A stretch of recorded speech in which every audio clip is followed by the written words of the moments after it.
Rabina. And I'm Layla. Welcome back to our channel, Elementary My Dear, where we make nutrition science easy for you to digest.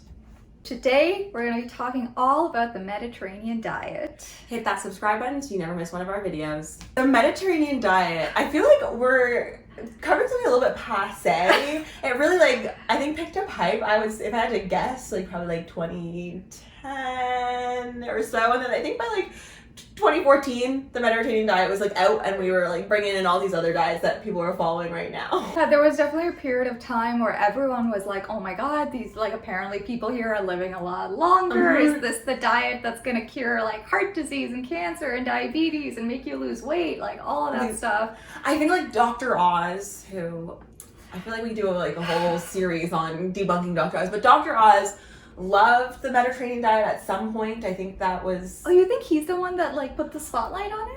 I think so. Someone correct me if I'm wrong. How the Mediterranean diet became so popular in, mainstream, even in North America, it became there's so much attention to it. Yeah, and I think it's kind of interesting that they got so much attention when there's a lot of other diets that have been created for studies and for research and stuff like that haven't gotten the same amount of attention. I think everyone's heard of the Mediterranean diet, but how many people have heard of the DASH diet? I think that there's something about Mediterranean that it just has this sexy allure to it. I think that's true. I feel I think people associate it with going on vacation to Greece and whatever. So you know what? Yeah. There's a certain appeal to the senses about it that doesn't feel medically. That makes sense. Because the DASH diet stands for the dietary approach to stop hypertension. That's not sexy. That's not sexy. It's not fun. That's our hypothesis. Yeah. Why people were so hyped on it. Yeah, I'm not really sure why the excitement around it died. I think maybe it's because it's just a very whole foods, diverse, balanced diet, and who wants to eat that way? If it's not some big fad where you can drop 10 pounds in 2 days off of what's even the point? Exactly. Right. So I guess on that note, we should probably get into what it is in case you missed the hype in 2012 or whenever it was big. So the Mediterranean diet is based off of the eating patterns of people in the area of Greece, Spain, Italy, some areas of the south of France around the 1960s or so. Yeah, exactly. So some of the components of that type of diet is lots of whole grains, so less refined grains, legumes, lots of vegetables, lots of different vegetables, and more greater quantities of them. Fruits were primarily eaten for things like dessert. When it comes to dairy, it was more, yogurt and cheese as opposed to butter or cream. Yeah, and I think those foods were eaten in fewer amounts.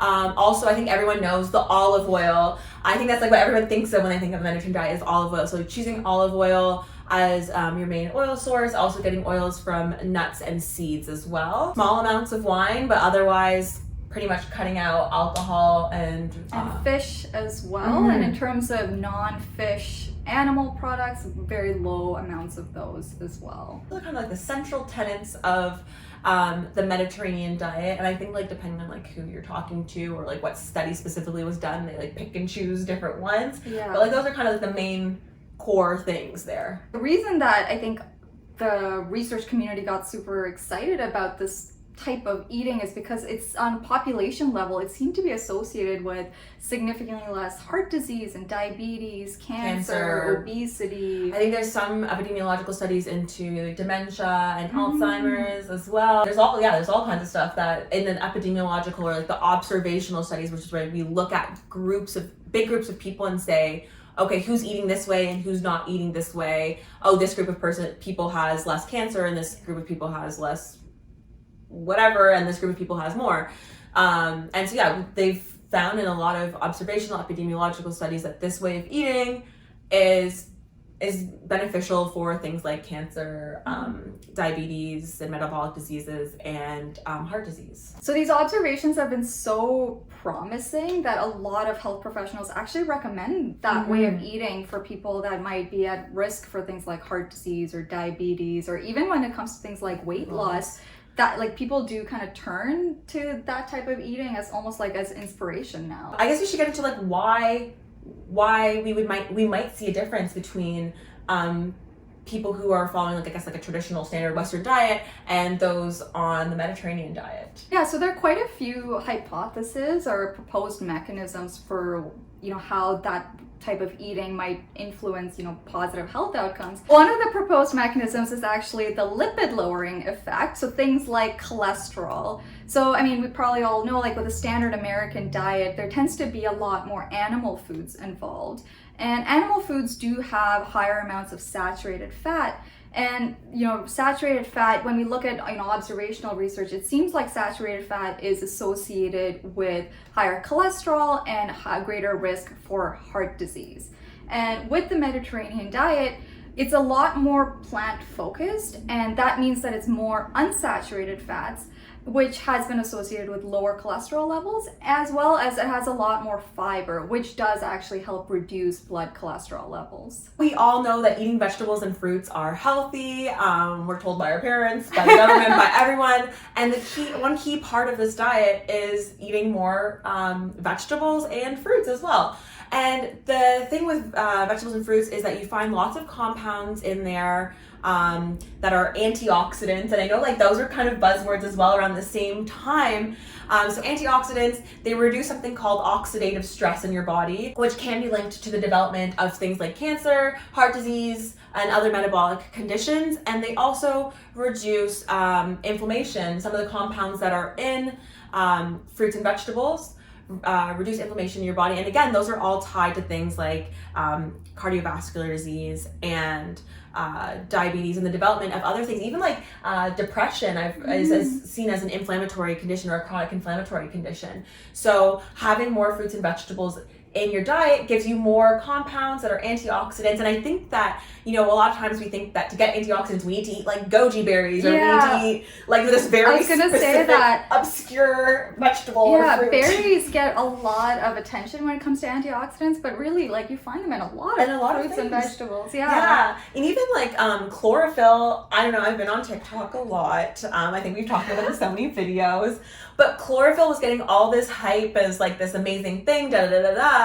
also that's a form of antioxidant as well in your body. And so, eat your vegetables and you get your chlorophyll. Yeah, especially your green vegetables. Your green vegetables, yes. Yeah, that's right. That's what I should have said. Is the chlorophyll, if you remember from biology class, it makes sense. Green. Eat your green vegetables, you'll get your chlorophyll in. And yeah, they're all beneficial. And lycopene as well. But I don't know if people have heard of that before, but lycopene is in tomatoes. And that's been shown to reduce the risk of prostate cancer. Exactly. And again, it's through that antioxidant mechanism. And especially if it's cooked. Interesting. Yes. Tomatoes, when they're cooked, I think it makes it more accessible to our bodies. Yeah. Exactly. Another one that I've seen pop up on a few health blogs has been something called sulforaphane.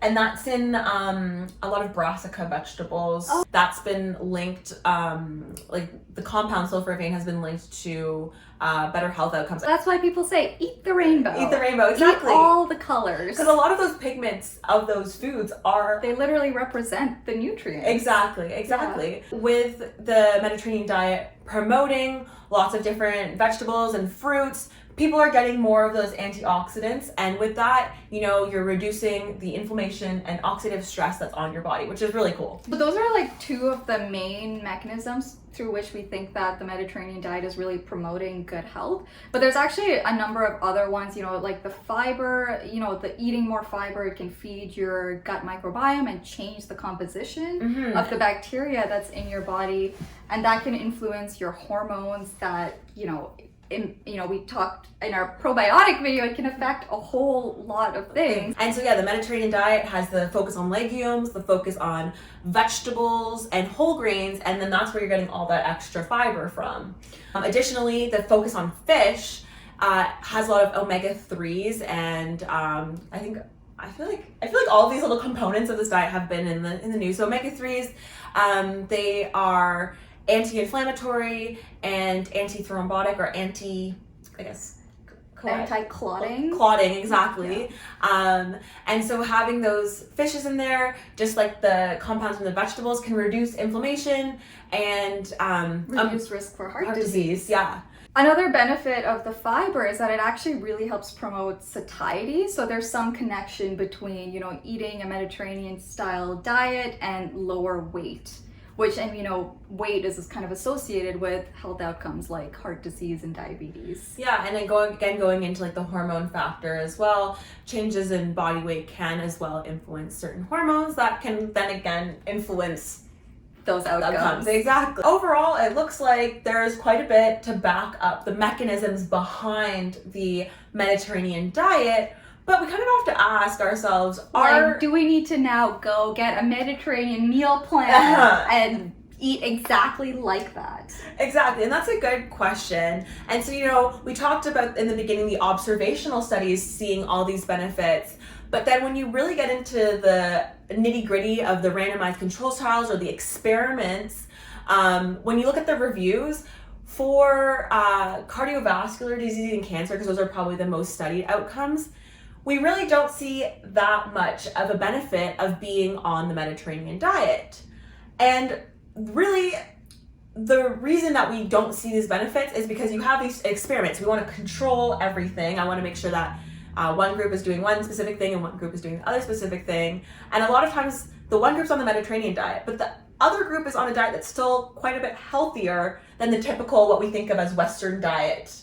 And so between those two groups, we don't see consistent benefits for those things. Yeah, so a lot of these experiments, they're comparing the Mediterranean diet with another diet that's not quite the Mediterranean diet, but still has a lot of fruits and vegetables and healthy sources of protein and whole grains. So, it might be different ratios, or, you might approach the foods in a different way, but they're still kind of whole foods and very nutrient-dense foods.